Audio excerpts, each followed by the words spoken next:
Hi everyone, welcome to Dhani kitchen. మురుకులు ఈ విధంగా ప్రిపేర్ చేసుకున్నారంటే కరకరలాడుతూ క్రిస్పీగా గుల్లగా సూపర్ టేస్టీగా వస్తాయి. పిండి ఈ కొలతలతో మిక్స్ చేసుకోండి, చాలా బాగా కుదురుతాయి. ఈ వీడియోలో మీకు పక్కా కొలతలతో చూపిస్తాను. ఈ వీడియో చూసి మీరు కూడా ట్రై చేయండి, చాలా బాగా వస్తాయి. ఈ మురుకుల కోసం బియ్య పిండిని ఆడించుకున్నాను.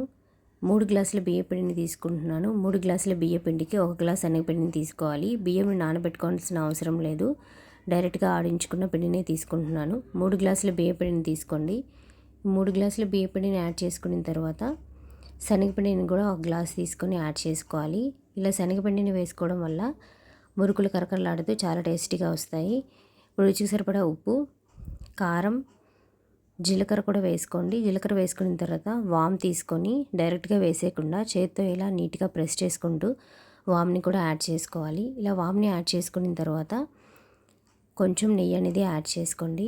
నెయ్యి యాడ్ చేసుకున్న తర్వాత మొత్తం అంతా కూడా మిక్స్ చేసుకోండి. బియ్యపిండి, శనగపిండి, కారం ఇవన్నీ కూడా మిక్స్ అయ్యేటట్టు చేత అంతా కూడా ఒకసారి ఈ నెయ్యి పట్టేటట్టు బాగా మిక్స్ చేసుకోవాలి. ఇలా మిక్స్ చేసుకున్న తర్వాత కొద్దిగా వాటర్ పోసుకుంటూ ప్లేట్కి పిండి అంటుకోకుండా సపరేట్గా వచ్చేటట్టు మొత్తం అంతా కూడా నీట్గా మిక్స్ చేసుకోవాలి. ఒకటేసారి వాటర్ అంతా పోసేయకుండా పిండిని మిక్స్ చేసుకుంటూ పిండిని చూసుకుంటూ వాటర్ పోసుకుంటూ మిక్స్ చేసుకోండి.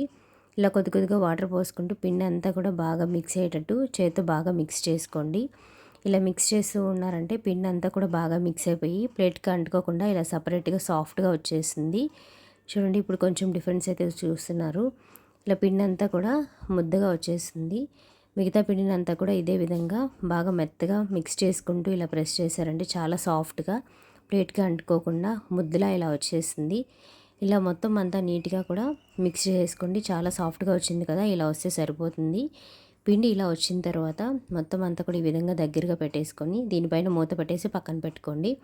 మురుకులు ప్రిపేర్ చేసుకునే దాన్ని తీసుకొని దీనికి అంతా కూడా మనం ఆయిల్ అనేది అప్లై చేసుకోవాలి. ఇలా ఆయిల్ అప్లై చేయడం వల్ల ఈ మురుకుల పిండిని ప్రెస్ చేసేటప్పుడు అంటుకోకుండా చాలా నీట్గా అయితే ఆయిల్లోకి పర్ఫెక్ట్గా పడుతుంది. ఇప్పుడు రెండు వైపులంతా కూడా ఆయిల్ అనేది అప్లై చేసుకొని మిక్స్ చేసుకున్న పక్కన పెట్టుకున్నాం కదా, ఈ పిండి పైన మూత తీసి నేను చూపిస్తున్నట్లు కొద్దిగా పిండిని తీసుకోండి. ఇలా పిండిని తీసుకున్న తర్వాత ఇలా ఒక ముద్దలా చేసుకొని మురుకులు చేసుకునే దాంట్లోకి ఈ పిండిని పెట్టేసి ఈ పిండిని అంతా కూడా ఆయిల్లో ప్రెస్ చేసుకుంటూ మురుకులు అనేది ప్రిపేర్ చేసుకోవడమే. మురుకుల కోసం స్టవ్ పైన బాండి పెట్టి ఆయిల్ పోసుకొని ఆయిల్ బాగా హీట్ అయ్యాక కొద్దిగా పిండి వేసి చెక్ చేసుకోండి. పిండి పైకి తేలినట్లయితే ఆయిల్ బాగా హీట్ అయినట్లు. ఈ మురుకులు వేసుకోవడం కోసం గరిటికి ఆయిల్ అనేది పూసేసుకొని దానిపైన పిండి ఈ విధంగా ప్రెస్ చేసుకున్నారంటే ఆయిల్లోకి వేసుకోవడం చాలా ఈజీ అయిపోతుంది. మనకి నచ్చిన షేప్లో అయితే మురుకుల్ని ప్రిపేర్ చేసుకోవచ్చు. చిన్న సైజులో కావాలంటే చిన్న గరిటెని తీసుకొని గరిటికి ఆయిల్ అనేది పూసేసుకొని పిండిని ఈ విధంగా ప్రెస్ చేసుకొని మురుకులను రెడీ చేసుకోవడమే. ఒకవైపు బాగా ఫ్రై అయిన తర్వాత ఇంకొక వైపు మూవ్ చేసుకొని రెండు వైపులు బాగా ఫ్రై అయిన తర్వాత ప్లేట్లోకి తీసేసుకోండి. చాలా బాగుంటాయి, కరకరలాడుతూ తినే కొద్దీ తినాలనిపిస్తాయి, అంత బాగుంటాయి. ఒకవైపు ఫ్రై అయిన తర్వాత ఇంకోవైపు మూవ్ చేసుకొని ఈ కలర్ వచ్చిన తర్వాత ఒక ప్లేట్లోకి తీసుకోవడమే. ఇంకొంచెం మనకి పెద్ద సైజు కావాలంటే ఇలా పెద్ద సైజు ఉన్న గంటిని తీసుకొని ఏదైనా సరే దానిపైన పిండిని ఇలా ప్రెస్ చేసుకొని వేసుకొని డైరెక్ట్గా ఆయిల్లోకి వేసామంటే మనకి నచ్చిన సైజులో అయితే మురుకులు ప్రిపేర్ చేసుకోవచ్చు.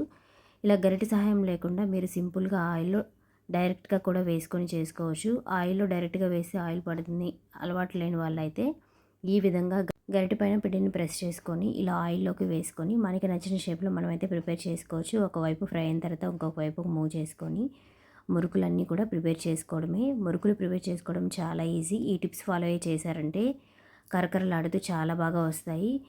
ఒక్కోసారి పిండిని మనం కరెక్ట్గా మిక్స్ చేయకపోతే ముద్దల్లాగా కరకరలాడుతూ కాకుండా చాలా గట్టిగా తినడానికి అస్సలు బాగోవు.